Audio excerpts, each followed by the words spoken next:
Hi, this is Reg Athwal, and welcome back to our channel. For those of you loyal followers and those who are new, welcome to the Family Business Expert Show, where we get a chance to interview a global expert who can help us with their ideas, give us their insights, words of wisdom that can support us at either a family level or business level, or ideally both. So it's a real pleasure today to be introducing you to Lesley Everett, and it's only fair that I give you a full professional introduction, even though I've known Lesley for, I believe now, 16 years. Lesley Everett is an international recognized professional keynote speaker and specialist on personal branding and the personality of the brand, known for her content-rich, engaging, and practical advice and delivery. Lesley has presented her walking tool system and brand in 26 countries now across 5 continents to date. She's also published 3 best-selling books. One of them we're going to be focusing on in this interview today, Corporate Brand Personality, published in 2016. She's also a global executive brand coach. She's worked with the biggest companies in the world and now also supporting family businesses and SME owner businesses as well. But as it goes, as the big companies, we're talking Salesforce, Oracle, Deloitte, Cisco, JetBlue, Marriott Hotels, just to name a few. She's also been called upon many occasions by the media, including BBC News, Sky Business, CNBC, Bloomberg. All the big media channels use her advice. And also 200 articles have been published in major publications, magazines around the world. She's also the CEO of Walking Tall Training and Consulting Incorporated, with offices in the US and in the UK, and a methodology for personal branding has inspired audiences for the past 16 years around the world. So on that note, Lesley, evening here in Dubai, UAE, morning in sunny California. Welcome to our show, and thanks for joining us. Thank you, Reg. I'm just delighted to be here, of course. It's good to speak to you again anytime, so thank you. So for our viewers, Lesley, thanks for joining me. I know this whole subject of corporate branding, personal branding is such a big industry. I think some people get confused with what that actually means. So maybe as a basic question, just to kick off, what is the difference? What's the distinction between personal branding, corporate branding? Yeah, it's a great question, and I've been asked that many times by journalists around the world, and sometimes even some companies saying, well, I don't want to give our people and our leaders a personal brand because they'll leave.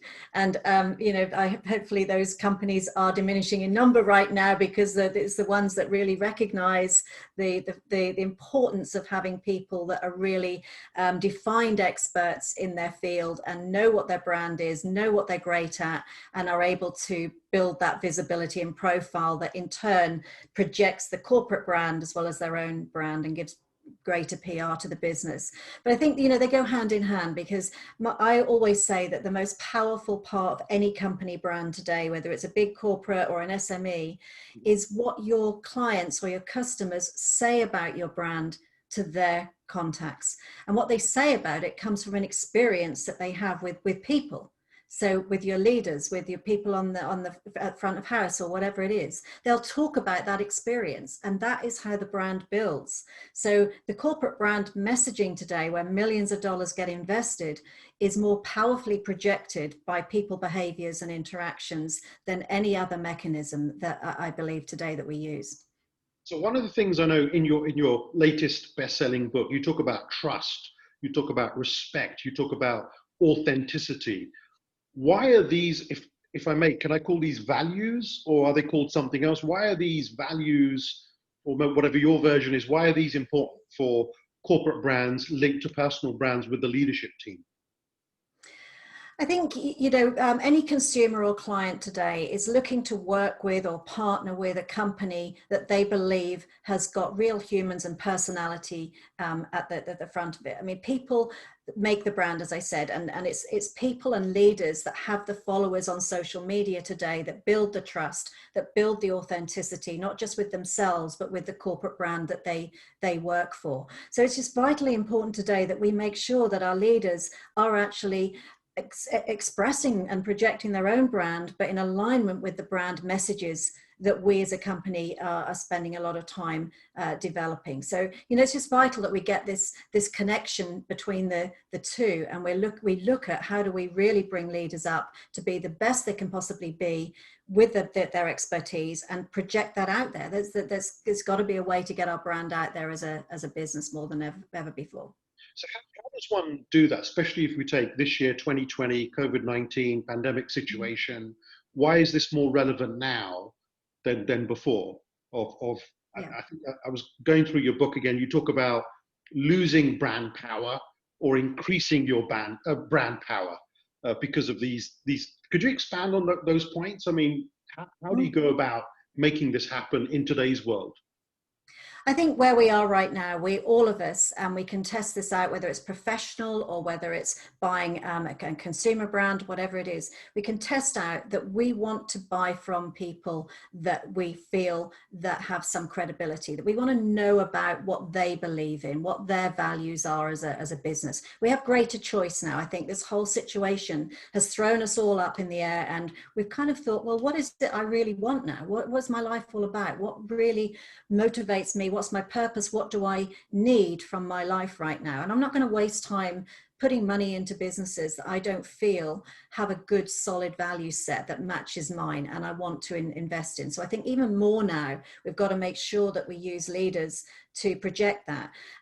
It's a whole process. It's a culture really that we're building. And in the book, I talk about, culture just doesn't just build from the top down. I mean, certainly I believe that the culture is sometimes defined by the exec team and has to be brought into this process, but it's also defined from the bottom up, and the behaviors we see and those unwritten ground rules that one of our great colleagues, Steve Simpson, often talks about, is those things that are just a culture that's the way it's always been done. Well, it's time to shake that up and give people the tools and the environment and the freedom to be able to say, this isn't right anymore. We need to shake this up. We need to do something different, and to empower people all the way through the business to be more authentic, to be outspoken, to be able to have ideas and be creative and not be slammed down for them. So it's got to come from the bottom up and the top down to create a culture that today helps leaders of the future thrive in projecting. How could that work, Lesley, practically speaking? I mean, I can understand some of the big, humongous, Fortune 100, Fortune 500 brands that you've worked with. And as you know, we work with a lot of family businesses, entrepreneurial firms around Africa, Middle East, Asia, even though we have viewers watching this from around the world. How would an SME, family SME, or a medium-sized enterprise who doesn't understand personal or corporate branding, corporate brand personality, how to do that? What are some of the steps, and why should they do it compared to, hey, we just need to increase our sales, we need cash flow? That's more important than this branding stuff. What would be your thoughts around that? What are some of the basic things that they can do, and how do you then decide whether that's going to give you tangible value or not? Yeah, absolutely. That's a great question. And certainly when I'm working with small businesses or owner businesses, we're looking at what the big picture is. So what do you ultimately want? And sometimes it's a better life balance. It's greater profitability. I don't want to be working quite so hard. I want to be able to expand. I want to be able to franchise or whatever it is. So we look at the big picture to start with. So whilst this would be different in a corporate world, there's still a big picture. But for smaller businesses, let's look at what's in this. It's not just about your brand. And then I bring them back to, well, let's look at all of the aspects and all the steps that need to be put in place for you to achieve that. And we need to make sure we've got your visibility right, that people know what it is you truly stand for, what you sell, what is it that you make a difference with in their lives, in your clients' lives. So we start to put the steps together, build the awareness, build the visibility, and keeps coming back to this message I said before that applies anywhere, is that your reputation and your brand is going to build from the way you treat your customers and how you make them feel. So we focus very much on that part of the brand. So very rarely do I mention brand when it comes to small businesses, to be honest. It's really about the reputation building and how you make your clients and customers feel. And of course, there's a whole method and system around that. One of the first things to do is actually to get, and I often do this for clients, is I'll get a range of feedback. I'll do the research, obviously online, and see what's being said, but I'll talk to customers, I'll talk to clients of theirs to understand what it is they see about the perception of that business. And often how that business is perceived is very different to how the business owner thinks it's perceived. So it's a good starting point right there. So could you give us an example of a really good question that you would ask their customers about them, and then that leads to some really good insights? Yeah, one of the great questions is I will say, when you're recommending this business to your friends, your clients, your contacts, what words do you use? What words do you use to describe what you get from them? And another one, how do they make you feel when you go into that store or when you buy from that company? How do you feel when you leave, when you finish that interaction? And that's what they then suggest to, what they then talk about to other people, comes from that feeling that they get. And it's amazing what you get. I like that. And then if you go back to that organization, and then I suppose you're assessing that, and then this is where certain values or behaviors need to be assessed and maybe changed to get the right results in the future with those customers. Is that sort of how it goes, or have I got it wrong? No, exactly, that is. And often well, pretty much all the time, it will lead to something. My God, I didn't realize that. I didn't understand that's what people got. I mean, I've been working with a small business here, which is a coffee shop come cafe and a bakery, and they're wanting to expand. And they treat their customers really well as it is. And one of the things that they do is, to one of their clients comes in, and he always wants to get a free cookie. He says, you should have a loyalty card. And every time I buy 12 cookies, I should get one free. And they didn't really want to go down that route. So what they decided to do was to, every time the guy came in, they said, right, well, flip a coin. And if you win, then you get the cookie for free. If you don't, you pay for it. And talking to clients like this, it's, what do you get from them? Well, he gets a sense of feeling significant, and it's fun when he goes in. He doesn't go in just for the cookie, he goes in for the whole experience he gets, and the fun piece and the challenge, and the fact that he can win a free cookie. So what they're giving is a real experience to their customers that's a consistent part of their lives right now. So they didn't really realize that's what they were doing. So that's one thing we could say, that's what you do really well, and we need to expand on that. I like that, Lesley. So, my head's buzzing with other questions I want to ask you. So what we're saying is there could be a perception as an owner that this is what people like about you, or this is what my reputation is built on. But in reality, we're having someone like you as a third party independent going in, speaking to their customers, that may not be the truth. And then from there, you get an idea of maybe one or two things that you should be doing on a consistent basis that's going to build that reputation up and then get you more results, or the right type of results. Absolutely. You mentioned earlier, linked to that, you mentioned visibility. And I know in your book, you talk a lot about raising the visibility factor. What does that actually mean in day-to-day practical terms? Does that mean, hey, I need to be across all social media, or does it mean something else?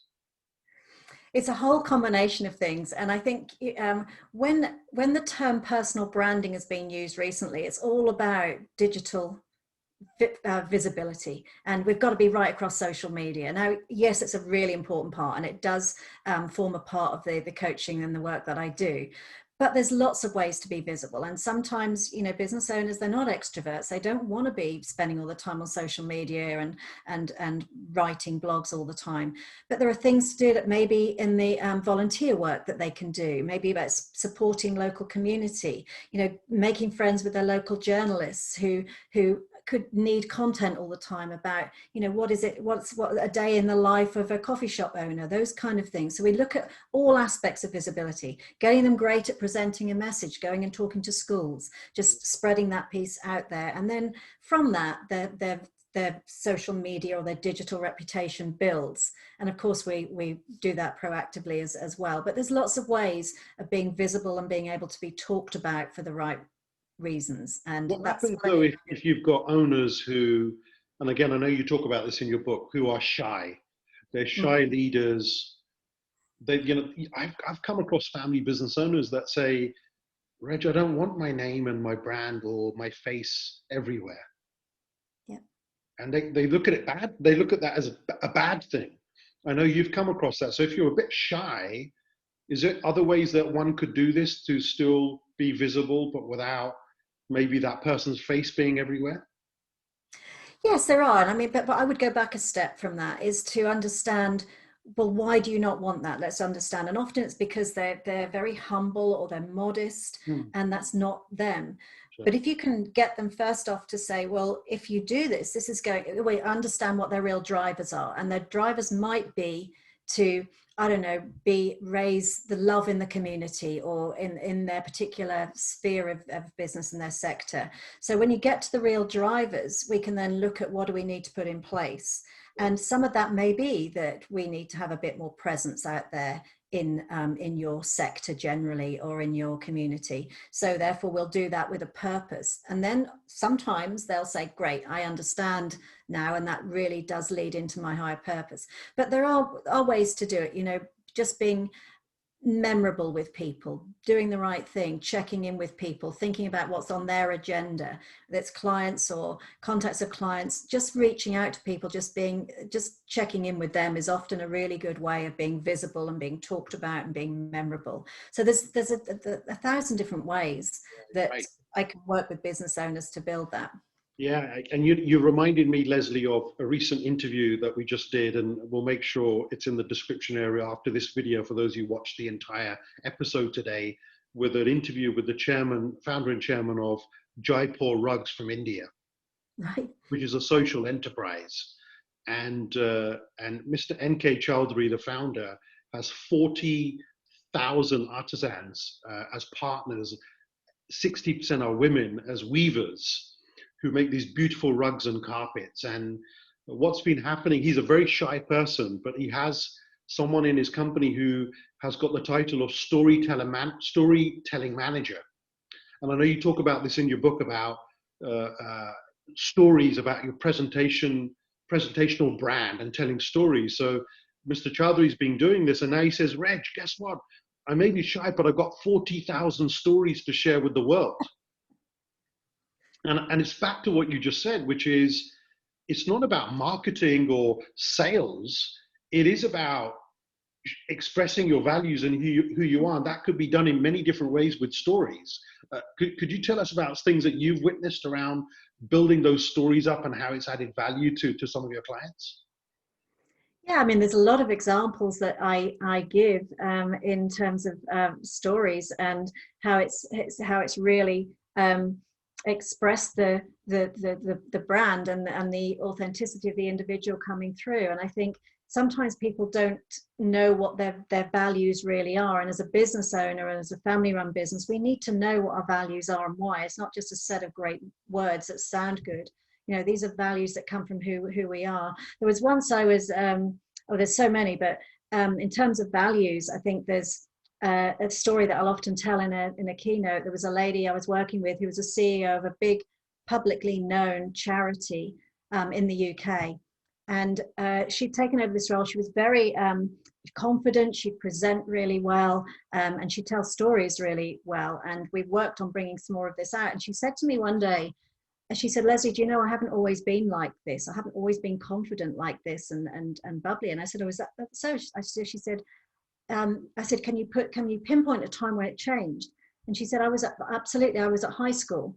And there was a time when it was time for the next head girl to be elected, and everybody knew who it was going to be. It was the attractive blonde bubbly girl that everybody loved, and it was just a foregone conclusion. And she said, and I thought, this isn't really fair because there's lots of other people that could do this role as well, if not better. And she said, and I knew I could do it better, but I was really underconfident at the time. I was really quiet.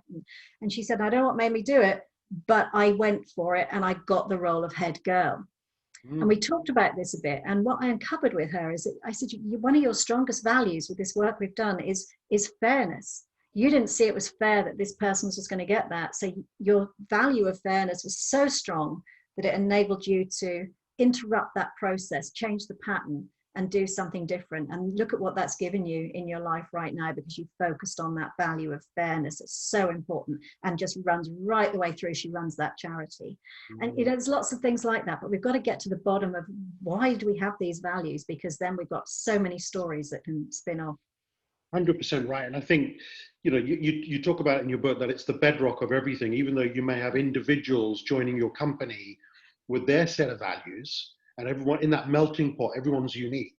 But there's got to be some commonality that connects everyone together with the core values, of the company. You talk about chapter 1, hiring people with similar values. Could you give us some thoughts around that? Yeah, I mean, if you look at a company and you've got a set of values, one of the things that I often say is, you've probably got a set of values that might include the word integrity.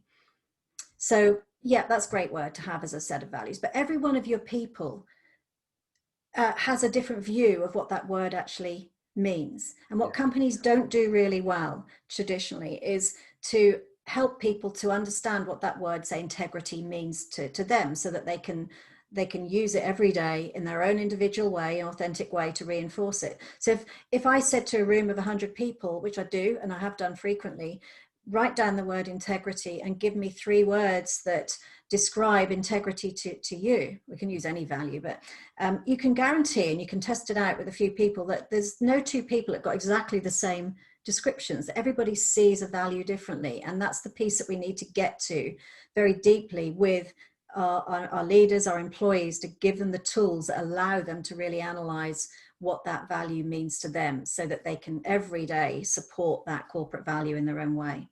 Yeah, I get it. So I'm trying to summarize here with points from your book. So here's my understanding so far, Lesley. If you know what your values are, they're identified, they're described in the right way. We know how those sharp as behaviors. That's starting off with the leadership team. You said in your book that 50% of CEOs' behaviors will link directly to the company's reputation. That's a very high percentage. It is high, and it's even higher now. I read an article not too long ago that it suggests that's even higher, up around 60% now. And it's if you think about it, an individual of a company has way more followers on social media than the company does. So I mean, Elon Musk has 14 million followers, and Tesla has 1 million. Say Michael Dell. And so if you've got people who are really visible for the right reasons, then that brand of that organization drives business into the company as a whole.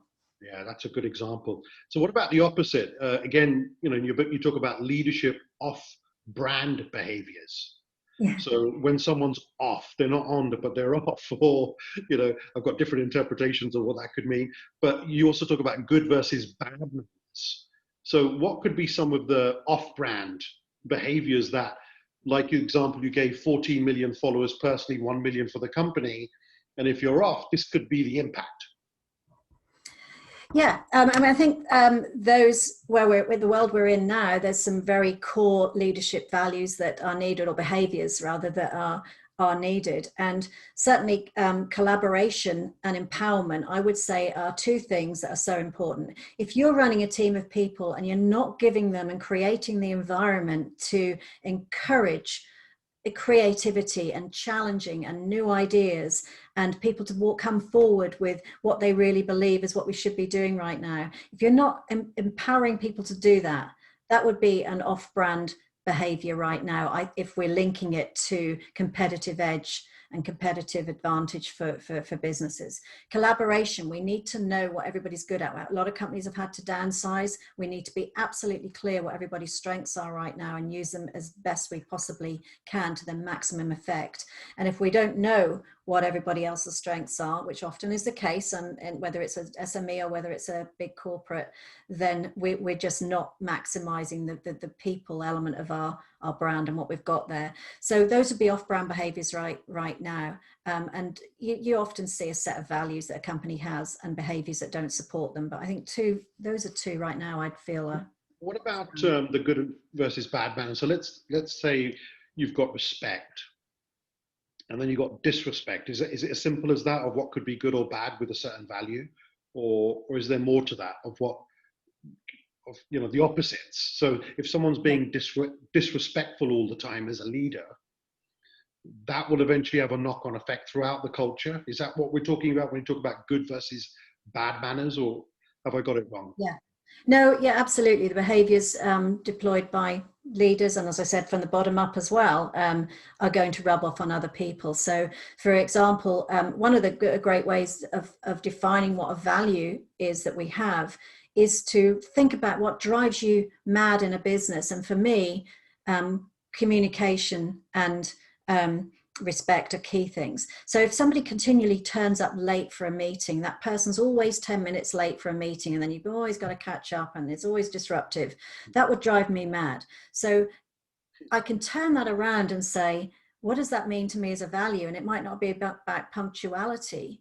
It probably is about respect for other people's time. Yes. And, you know, I think it's, we need to think about, what does respect mean to me? Well, respect for me is really about valuing other people's time. It'll be different for other people. So that would be an example. That'd be different, Lesley, because you know, your vast experience of growing up in the UK and now being in the USA for how many years now? How long have you been in? Nearly 6. Yeah. Years, traveling across North America, delivering keynote speeches, working with these big corporates. Is there a difference with when we take the word respect and how that shows up in California versus London?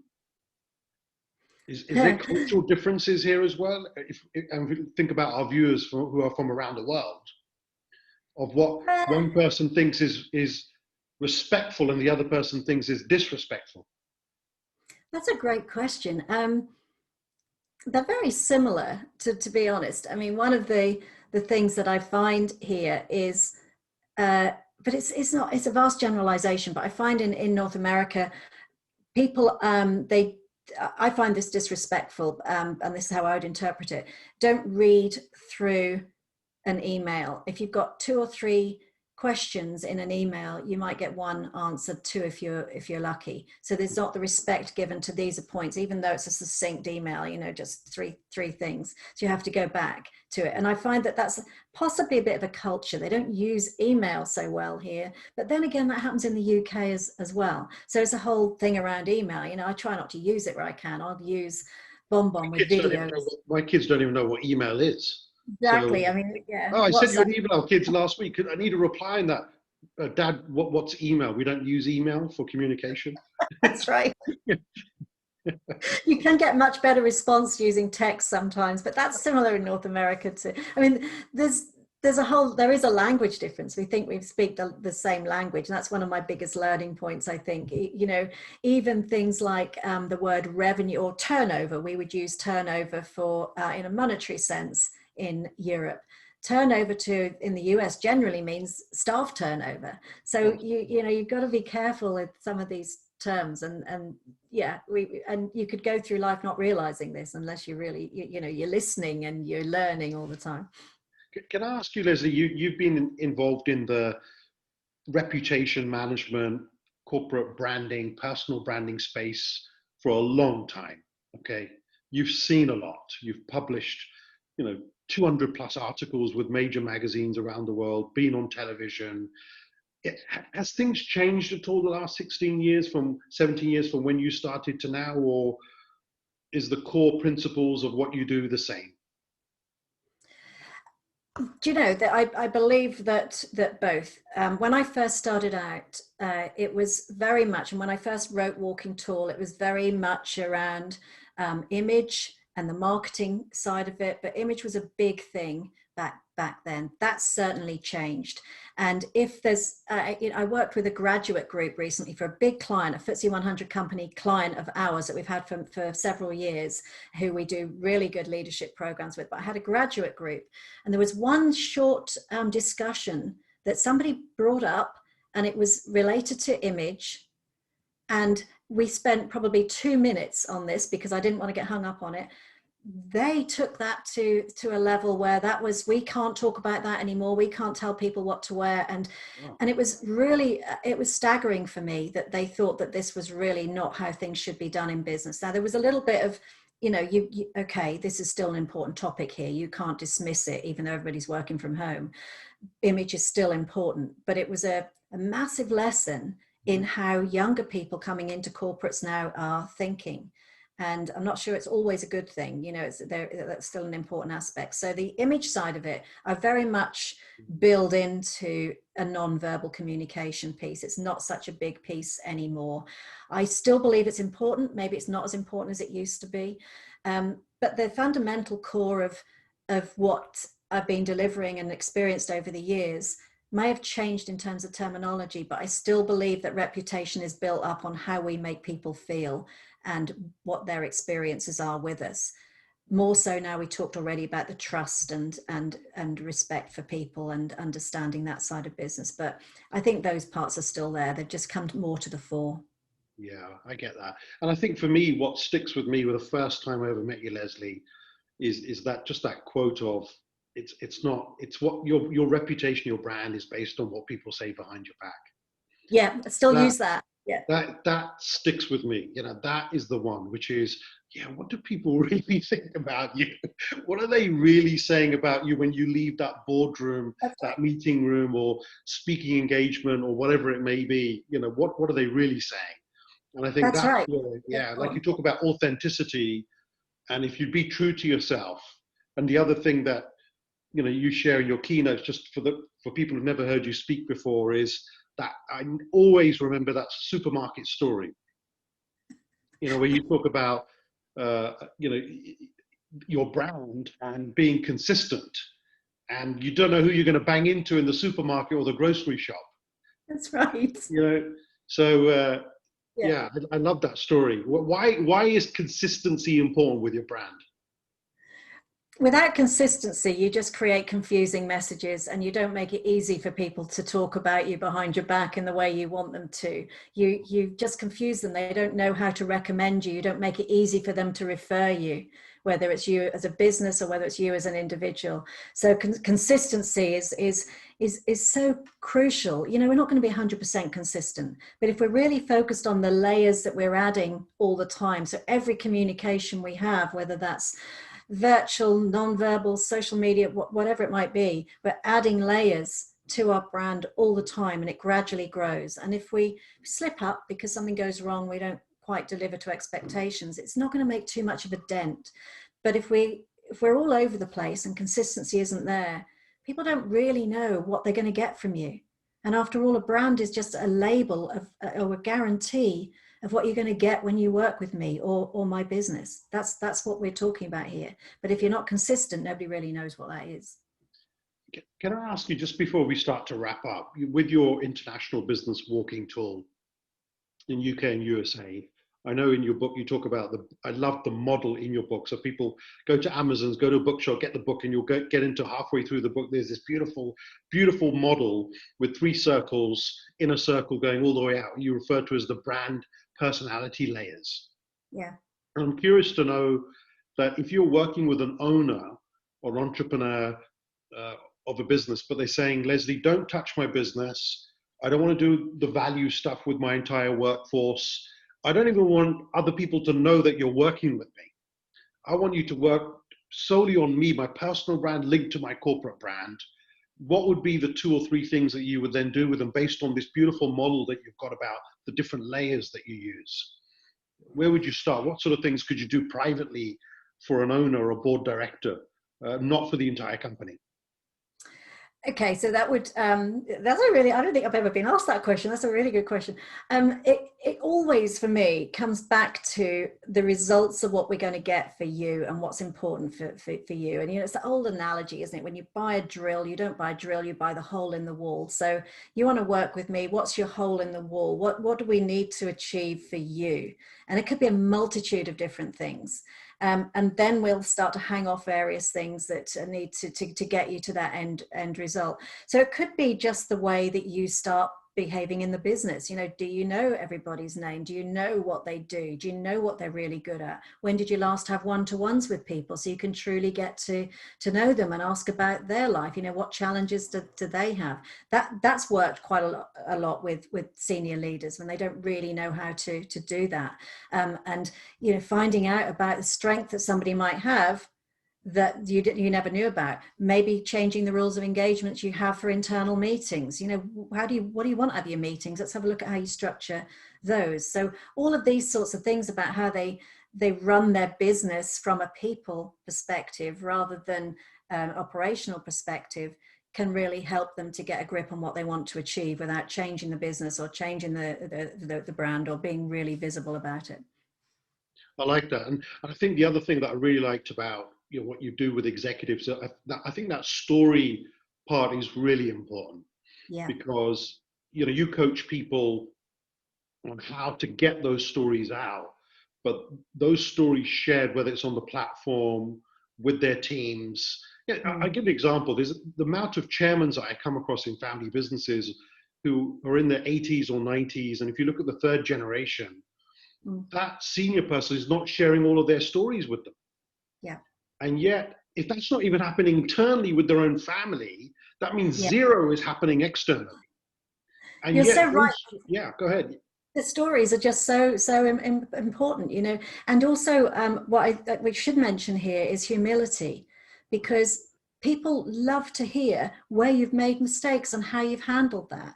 And that's, I feel, is a big piece that needs to be built into the stories and into leadership today. And I always remember being asked to speak for a bank in Poland. It was a very big bank in Poland, and it was a leadership conference. And they had a panel of leaders after my session, and they brought me into this sort of pre-meeting to discuss who was going to be asked what. I wasn't taking part in it, but I was part of the meeting. And I said to them, can I just suggest that a question that is asked of all of them, or all of you, is what's one big mistake that you made where you did mess up, and how did you recover from that? And they were so uncomfortable with being asked that question. Oh no, I don't know that. Love that. And, Love that. Could you repeat that question once more, Lesley? You know, what's one thing you really messed up that didn't go according to plan, and what did you do to recover from that? You know, that makes them think. But you know, they didn't do it. They were so uncomfortable with that question that the MC didn't ask them it. And I just think you've missed a massive opportunity here to be humble, to show your authenticity, to be aspirational, because you haven't always got it right. Let's face it. There have been mistakes. Spot on, Lesley. I mean, there's another interview that I did a few weeks back with a gentleman called Spencer Lodge in the UAE. And for those of you, again, if you want to go to the channel, you can have a look and search for it. And he's built an unbelievable brand, great podcast, built $100 million group of companies, loves doing interviews, great interview with Tony Robbins and many other great celebrities. And there he is one day with his mobile phone, walking down the street near where he lives. And he says, look, I just want to share this. I don't know if it's the right thing, but I don't feel well. I don't feel good. I'm feeling a bit lonely. I'm not sure what's going on right now. And everyone thinks there's this positive person inspiring everyone, motivating everyone. And wow, he's human. He's just like us. He had more responses on that one small video than all of his other videos put together. Yep. Purely by being vulnerable and opening his heart and just telling out. Now, when I interviewed him, I asked him about this short video, Lesley, and he said to me, I don't know the exact number, but he said, I've recorded that video and thought about it 20 times. Like literally recorded it and then thought, no, I'm not posting this. No, I'm not going to post that. And then eventually he did. Wow. And so powerful when he started pouring his heart out on the interview saying, yeah, I feel lonely every morning. I feel, what am I doing? Where's this all going? Amazing. And that's probably more inspirational than a lot of the other work he's done because of that one statement. Lesley, it's been a pleasure. There's so much to learn from you. For those of you watching, go down to the description area. You get all the details for Lesley's business, her personal website, find her on LinkedIn, connect with her. She's available virtually for great keynote speeches. and also as an advisor, as a coach for those of you looking for someone to work on your corporate brand, your personal brand, and virtually she can connect with anyone in the world. So Lesley, I really appreciate your time, and I hope we can do this again, especially when your next book comes out. Nudge, nudge. Thank Yeah, and yeah, keep doing what you're doing. It's been a pleasure. I always like to squeeze one more thing out of our guests, just to conclude. All of us as experts, there's things that we know, there's things that we absolutely know we don't know. So based on your wisdom and your experience of life, what's one thing you can leave us with, which is you absolutely know this? What would that be? I have this philosophy that I use in my own mind a lot, and I call it a glass wall. You may have heard me talk about it before, and I just know that for me anyway, I use this with my life. I can look back through the glass wall and see the mistakes, see the positives, see the achievements and everything I've done. But I can use those as a foundation for what decisions I make next. It's a wall, however, and I can't go back, and I don't want to go back. And I know for me that just works so well. I have visibility of it. I don't forget it, but I use it to go forward, and I don't ever revisit that because I know I can't change it. And for me, that really works. And I think that's worked for a few people I've told over the years as well. Yeah, I like that. I can see that. I can see that being some sort of Netflix box series with different episodes for people sharing their life stories. That could be quite interesting. Maybe the title of your next book. There you go. Oh my goodness, you'll have a whole series out of me. Well, on that note, Lesley, thank you very much, and we'll be in touch again soon. God bless you. Thank you. Thank you. Thanks very much. Bye.